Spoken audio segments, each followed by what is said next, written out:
What is up, y'all? Welcome back to the final breakdown of Skeleton Crew Season 1. This has been a weird show for me to review. Like, the first couple episodes, I was like really into it, and then I had trouble going back to it week after week. And then these last like 2 to 3 episodes, I've been kind of excited to see where that story has gone.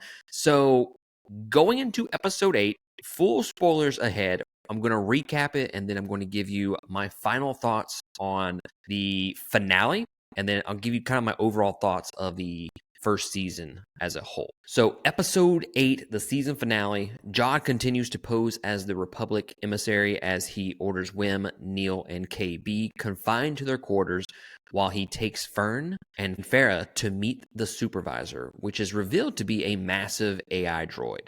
When the supervisor contradicts his claim about being a Jedi, revealing to have learned of Order 66, Jod is forced to destroy the supervisor, causing a blackout in the city, as well as shutting down the safety droids. As the pirates invade Atten with the intent of enslaving the populace, which includes Neil's and KB's parents, Wim, Wendell, Neil, and KB race to the Onyx Cinder. As the ship is locked in place, Wim distracts Jod so Wendell can restore power, enabling KB to fly the ship past the barrier with a repaired SM to call Kim for help shortly before the Onyx Cinder is shot down. In a subsequent struggle with Jod, Wim and Fern separate him from his lightsaber, while a reluctant Wendell and Fern destroy the barrier, enabling the New Republic forces to arrive to deal with the pirates enough to shoot down the pirate ship, forcing Jod to admit defeat. Everyone then races to the Onyx Cinder crash site to find KB alive and well, and then the episode ends with Wim looking up at the sky to the arriving New Republic ships in amazement as power is restored to At. So right off the bat, this is probably my favorite episode of season 1 for sure. This is a highly entertaining episode. I didn't really find myself looking at my phone, being distracted by other things. Like, I was completely invested in what was going on throughout the course of this episode. To me, this season finale really nails down everything that is good about the show. It nails the action, the story, the characters and their interactions, the drama, had you on your edge of your seat just a little bit, just enough to kind of keep your interest in what was going on. And there was a little bit of character development throughout the episode, just enough to, like I said, pique that interest. And I just thought the finale hit all of the highs of the series so far. I do wish like some of the arc conclusions for like Wim and Jod were a little bit better, but overall, like, it was a very satisfying episode. You know, Jod's final scene seemed like they wanted it to be emotional, but I honestly didn't really feel anything about it. I liked his character, and don't get me wrong, I love the character of Jod. I think he is a great addition to Star Wars lore, but that final scene just didn't really mean anything to me. It felt like they were trying to hit more like a hopeful beat in the future, maybe like a season 2, but it didn't mean anything to me. And then we kind of get Wim stepping up and finally being the quote unquote hero for the show. And it was nice to see that. But I feel like it should have been more impactful. It seemed like maybe they were trying to not completely make him the hero. And then he was bringing in the parents. Everybody just joined together to save the day. I really wish Wim would have just been the absolute hero of the story and kicks on the lightsaber, saves the day. It would have been a good character arc from earlier in the season, kind of bring his character full circle. And I thought that would have been a lot better than what we got. But regardless, I think the conclusion of season 1 was done really, really well with just all the characters in general.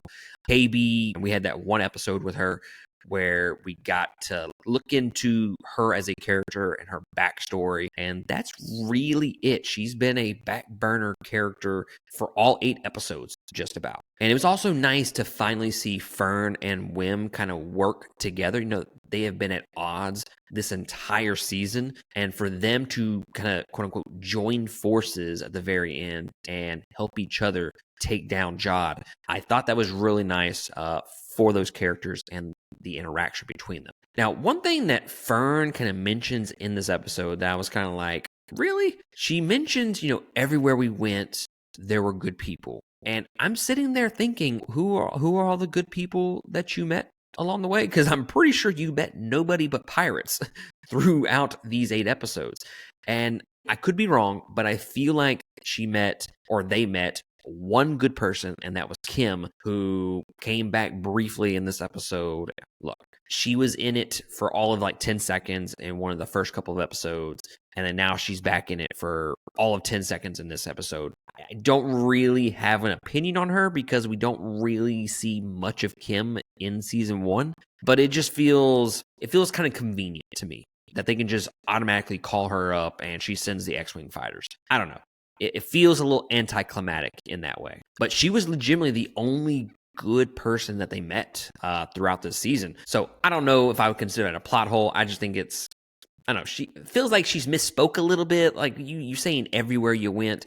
I don't know. I feel like if you're trying to hit that emotional beat of Star Wars, that there are good people everywhere. It's not just the shitty people of the world. Then I feel like you should have hit that a little bit harder in the first 7 episodes, and it really hasn't been that. It's mostly been pirates and them getting one over on each other. And the special effects in this, I will say, for the first 7 episodes, I thought the special effects were really, really great. The special effects, even when they're not that great in this season, they're still way better than anything that the Acolyte ever had.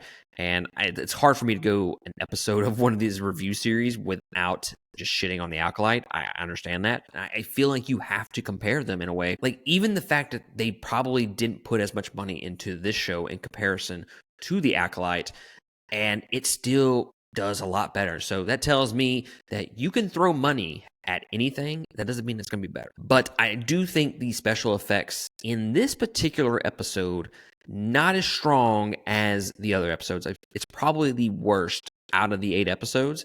And I'm assuming that's because a majority of this particular episode was just nothing but action, which, speaking of which, I thought it was paced very well because they would put some character moments in between the action shots. I thought they did a great job with the pacing, but the special effects did suffer a little bit. But I'm assuming that was all related to budgetary reasons. It was just too many special effects shots in this episode to have devoted a lot of money to it. And I'm kind of surprised that there weren't really any teases for season 2.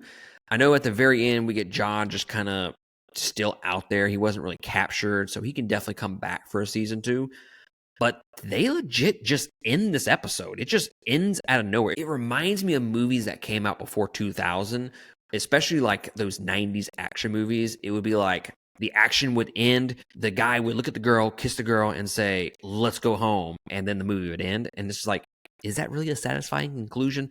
That's kind of what this reminded me of. It was like it concluded the overall story, and then they looked away at the sky, and then that was it. So I just felt like it was a little bit of a letdown that they didn't do any kind of teases for season 2. God is still out there. I understand that, and that if you want to consider that a tease, that's fine. But it really doesn't tease any kind of storylines past this season. So I don't know if they're expecting a season 2 at this point, or if they just wanted to end it and then be like, okay, if we do a season 2, then we can build off of it. If not, this is a satisfying conclusion. But either way, the episode just ended. I don't know. It was a little bit of a letdown in that regard. But yeah, guys, overall, this episode was probably my favorite out of the 8. And overall, I thought this season was pretty good overall. It was like in the middle of the season, it kind of, I don't want to say dragged, but it felt like some of the storytelling and the writing, it felt like they rushed some character development, some storytelling, and they kind of wasted time on some other things that really didn't matter to the overall season. So I thought the storytelling was a little inconsistent throughout the season. But I think overall, this was a satisfying show, and I think people should go watch it if you are a fan of Star Wars. If you are on the fence about anything in regards to Disney, Lucasfilm, and what they have done with Star Wars since taking over, I think this show kind of gives you a little bit of hope because it's like, okay, let's go back to the drawing board. Let's just do something simple. It doesn't have to be galactic battles every episode. It doesn't have to be these big, gigantic CGI sequences every single episode. That's not what it has to be. It doesn't have to be something where the galaxy is ending and you do an 8-episode season to tell that specific story. It doesn't have to be all that. It can be these small stories in the universe and entertaining stories, because at the end of the day, what really matters are the characters. You got to nail the characters before you nail anything else uh, in the TV show or the movies. And for the most part, I thought they did an okay job here to kind of keep you invested from episode to episode. Now, was it something that I felt like I needed to watch every single Tuesday night that it came out? No. But at some point during the week, I was like, you know what?